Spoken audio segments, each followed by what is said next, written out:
Thank you very much indeed, Alan. It's a real pleasure to be with you this evening, and thank you very much indeed for turning up. It's a privilege in this place as well to be at this and staying at this particular hotel. Tonight I was going to talk to you about, well, let me go back a bit. About a year ago, Gerard asked me if I would take over the responsibility of the spokesman for families and children, which I was delighted to do so. That makes the first families and children spokesman that the party has had. And then subsequently after that, he asked me if I'd take over special responsibility for the whole national rape gang scandal. Now, this is a scandal, isn't it, whereby I calculate something like over the last 3 or possibly 4 decades, up to, what am I doing wrong? Oh, is that better? Okay, right. Got to get used to these things. Over the last 3 or 4 decades, anything up to 250,000, predominantly but not only, white English girls have been abused, raped, attacked, assaulted by predominantly Muslim, predominantly Pakistani men. And it's something, as you will know, that really the political class do not want to tackle whatsoever.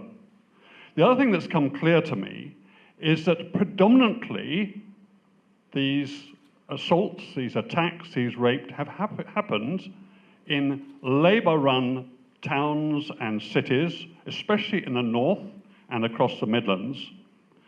And not only that, but these authorities, these local authorities, knew very well that this was happening. The evidence is out there. I can give it to you time and time again. I'm not going to now, but the evidence is out there that for years, these authorities have known that this was happening to these girls, many of whom they had a duty of care for in council homes, council-run homes and so on. And yet they did nothing. They did nothing because they were politically correct. They did nothing because they weren't willing to confront an ethnic minority. And also because they were Labour, they were well aware that some 85% of Muslims vote Labour, and they weren't willing to criticise their own voting bloc. Now, I could go on at length about this. I really get quite angry about the whole thing, if I'm honest with you about it, and quite passionate. The Labour Party need to be confronted on that, and that needs to be our job. However, I'm not going to talk about that tonight, okay? You do have a leaflet on your seat there, which we have drafted. It talks quite a lot about that. I spoke at length about this at a recent regional meeting in Durham, and I know a number of you said you've seen my speech on YouTube, so I'm not going to repeat that speech now. If you are interested, I'd be very happy to come and talk to your branches about it. Just contact me and I'll come and talk to you about it. I'd be very happy to come to your branch meetings and talk about it. But I want to talk for a few minutes about something completely different, but is absolutely impacting our society and impacting our children. We are going through a constitutional and political crisis because of Brexit. And we know that, you know that, I know that. But also we're going through a deep social and indeed existential crisis by something that's risen over the last few years and is gnawing at the very essence of who we are as a society, a truth-based society, and who we are as men and women. I'm talking about the whole transgender agenda that is being promoted. It is deeply, deeply worrying. I know we can all crack jokes about it, men dressing up as women and women dressing up as men. You go down the pub, you get lots of people that joke about it. But this, to me, is deeply, deeply worrying. And I want to speak to you, if I may, just for a few minutes, as adults, about this and why I think this is so worrying.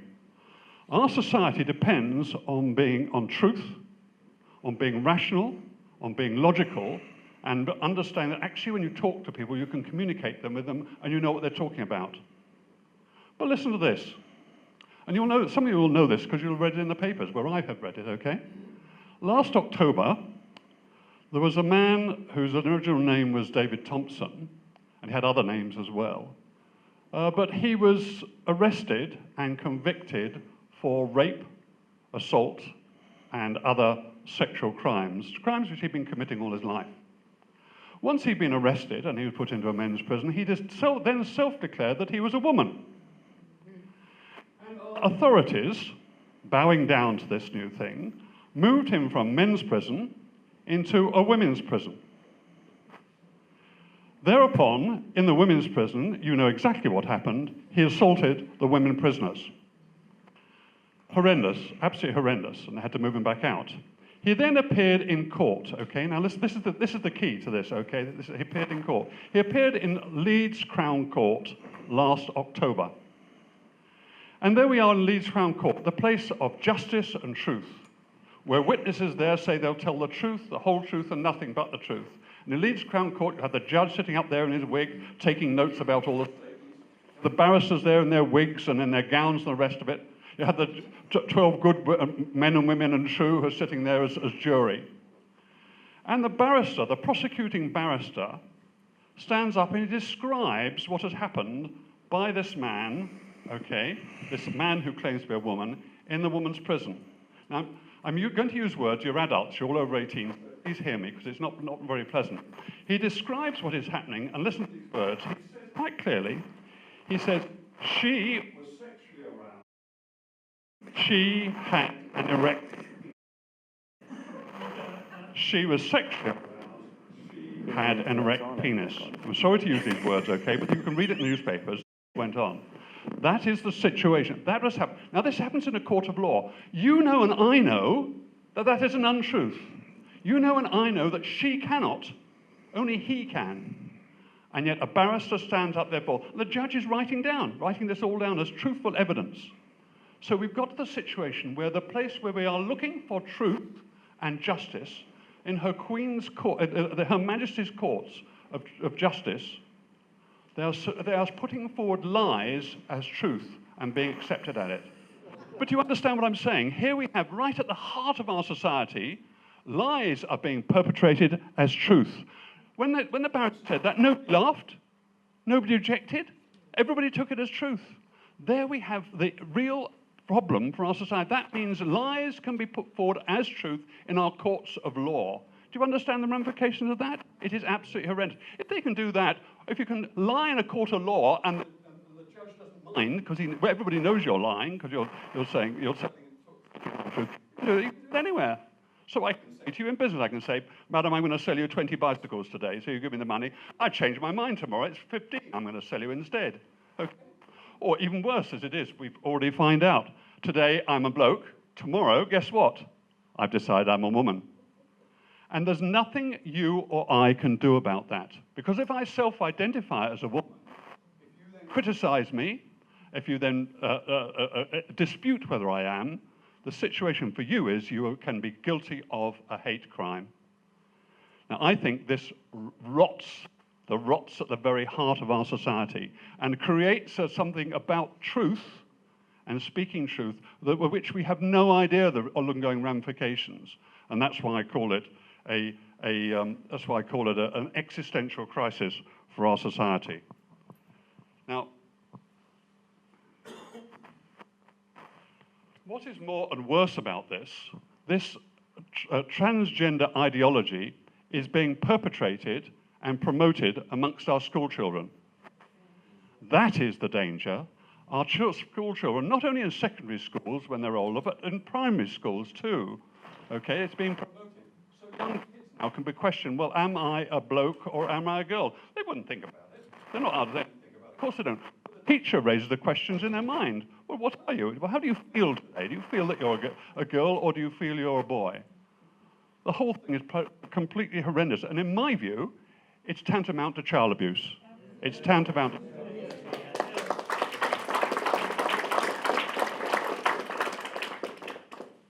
But what about the parents? What about the parents?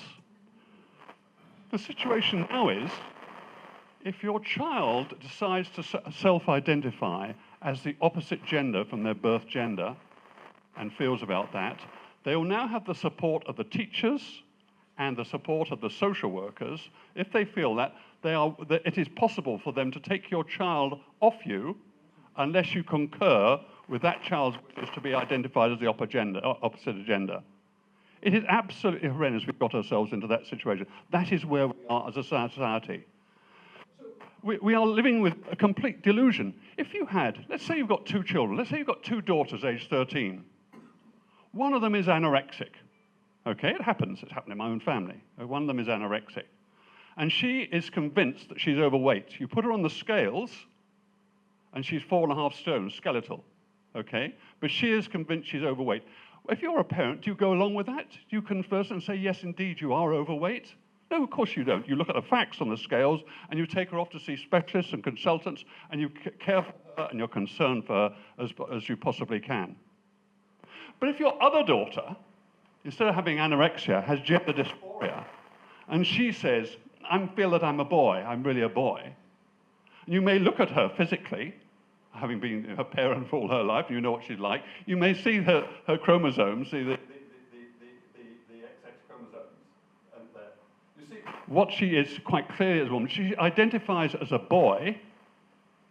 You are not allowed to do anything about it. Unlike the anorexic child, very similar disease. They're mental diseases, they're emotional diseases. Unlike the anorexic child, you can do nothing about it because that child has self-identified. So I think this is a deep, deep crisis for our society, when actually we cannot decide whether we are male or female. At the fundamental basis of society, I think this is a deep, deep crisis. But what is going to happen about this? What are we going to do about it? George Orwell said, didn't he, in a time of universal deceit, telling the truth is a revolutionary act. Well, where are the revolutionaries? Ladies and gentlemen, thank you very much, exactly. Ladies and gentlemen, you need to be the revolutionaries. There are some things on which we absolutely need to stand firm. You know as well as I do that the population out there, not only because of Brexit, but in many other ways, including this particular issue, the population out there is confused, it feels it's silenced, it feels it can't speak up, parents feel they can't speak up, they feel sidelined, they feel marginalised, and so on. What they need, and what we as UKIP can provide, is we will stand up and we'll stand for the truth. That men are men and women are women.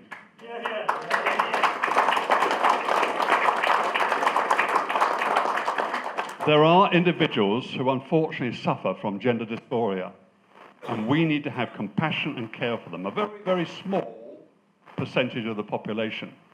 And on an individual basis, we need to support them and make sure society supports them. But when the people with gender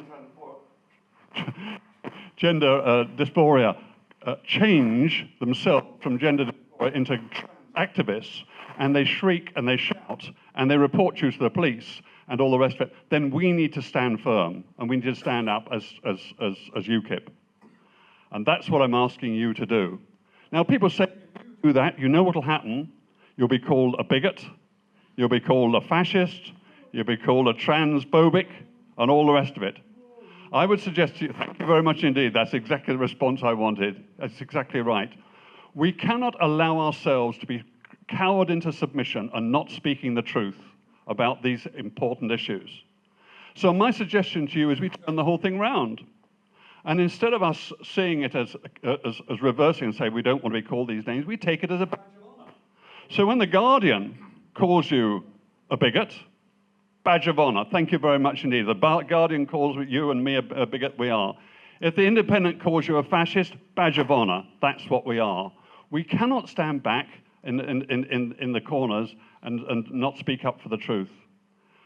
Ladies and gentlemen, I think this is a huge, huge issue. And even though Brexit is the big in-your-face issue at the moment and the big crisis and so on, nonetheless, we as a party must be speaking about these other issues. So let's do so. Let's not cower in the corner. Let's not be afraid. Let's call a spade a spade. Let's call a woman and a man, and let's not hide away from those that would criticize us.